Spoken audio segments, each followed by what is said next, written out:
سو تم لوگ اور جن کو تم پوجتے ہو اللہ کے خلاف کسی کو بہکا نہیں سکتے مگر اسی کو جو جہنم میں جانے والا ہے۔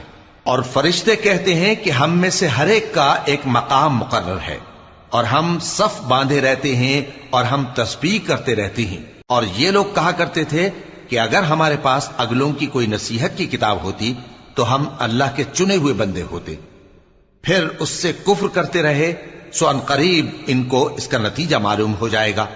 اور اپنے پیغام پہنچانے والے بندوں سے ہمارا وعدہ ہو چکا ہے کہ وہی مظفر و منصور ہوں گے اور ہمارا لشکر ہی غالب رہے گا۔ تو ایک وقت تک ان سے منہ پھیرے رہو اور انہیں دیکھتے رہو، یہ بھی ان قریب کفر کا انجام دیکھ لیں گے۔ کیا یہ ہمارے عذاب کے لیے جلدی کر رہے ہیں؟